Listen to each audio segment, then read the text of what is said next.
Nah, ini tahapan-tahapan dari surveillance ya yang bisa dilakukan di rumah sakit ya untuk surveillance HISE. Ya, ini kalau konsep tahapannya sih sama ya dengan yang sudah pernah kita pelajari sebelumnya, yaitu dimulai dari surveillance planning atau perencanaan surveillance, kemudian juga pengumpulan data, data collection, kemudian setelah itu analisis, ya, interpretasi, communication dan dissemination dan evaluation. Ini udah siklus yang memang tidak bisa kita tawar-tawar lagi ya, kurang lebih seperti ini ya, sama seperti waktu yang pertama. Cuman bisa kita nanti spesifikkan apa yang kegiatan-kegiatan yang dilakukan di setiap tahapannya. Itu kayak di surveillance planning itu kita punya tahap satu itu mengkaji populasi.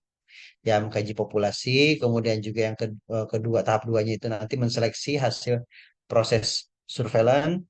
Kemudian tahap ketiga adalah penggunaan definisi infeksinya itu seperti apa.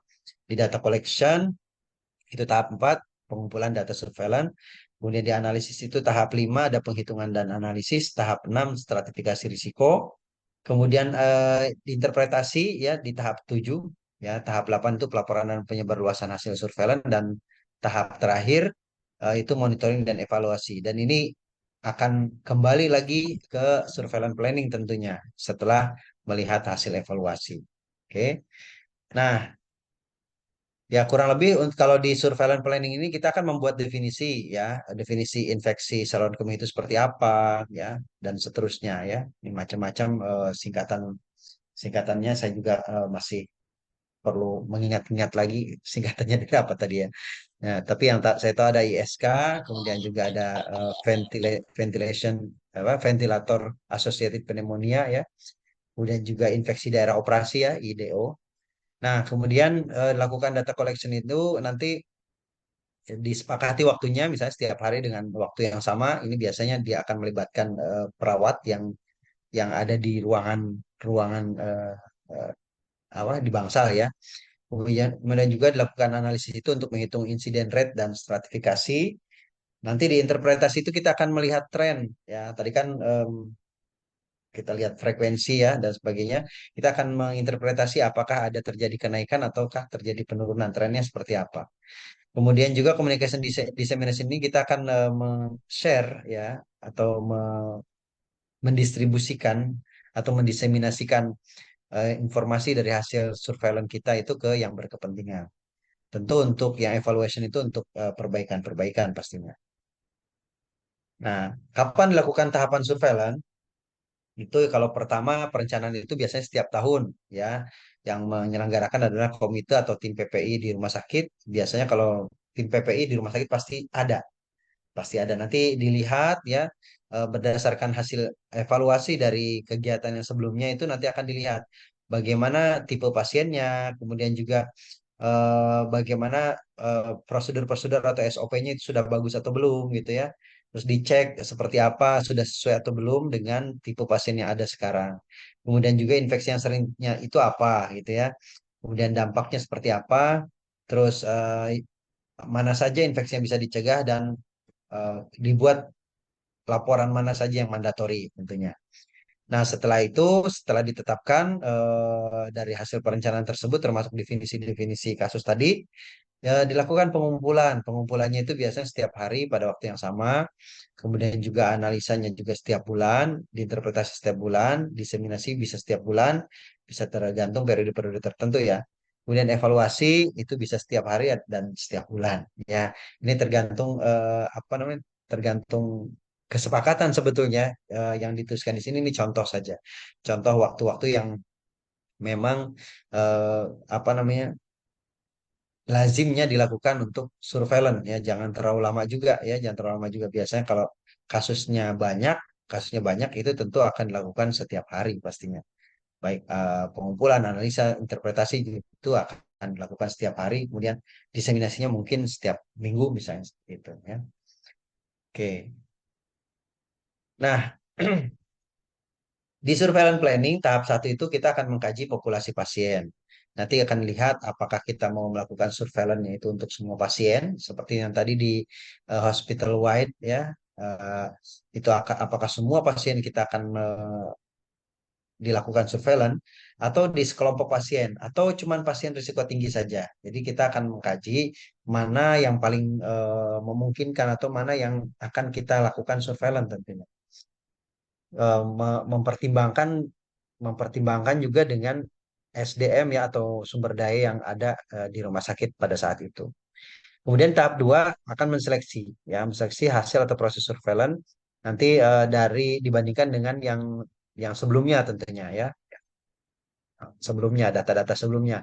Kejadian apa yang paling sering terjadi, kemudian juga cost-nya ya ini harus diperhitungkan juga jangan sampai kita yang lama tuh udah jelas nih ini akan membutuhkan biaya yang cukup besar.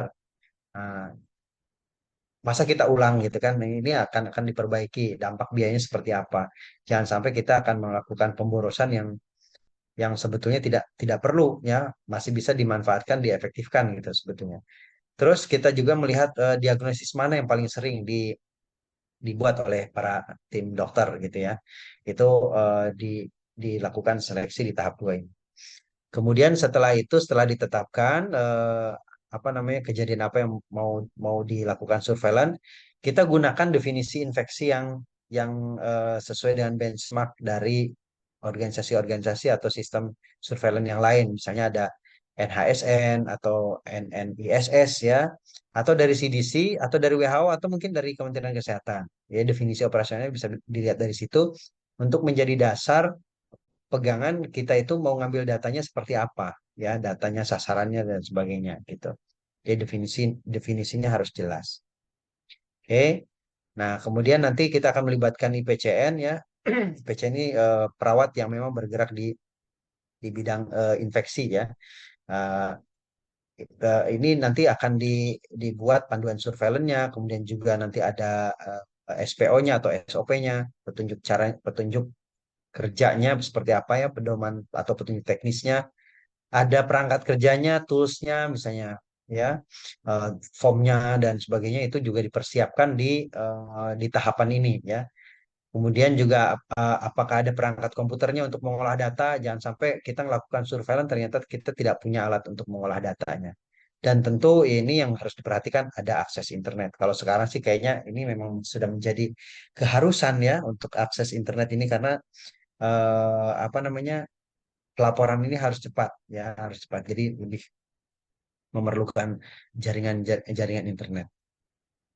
Nah, kita bisa juga melaksanakan apa namanya merencanakan untuk surveillance ini aktif dan pasif ya.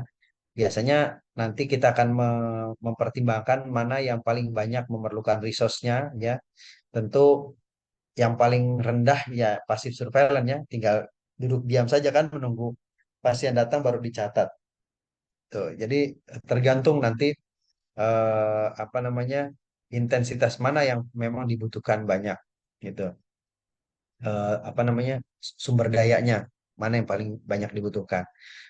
Tentu kita udah tahu lah kalau namanya kegiatan-kegiatan ini akan membutuhkan banyak resource ketika kita melakukan surveillance aktif karena tentu di surveillance aktif ini kita turun ke lapangan, kemudian juga mencari kasusnya keliling lah gitu ya. Kita yang benar-benar butuh butuh banyak waktu dan butuh banyak tenaga untuk bisa menyebar ya mendapatkan data-data tentunya. Ya tentu kalau kalau menggunakan aktif surveillance pasti datanya akan lebih mudah eh, didapatkan lebih banyak pastinya gitu ya, bahkan lebih banyak.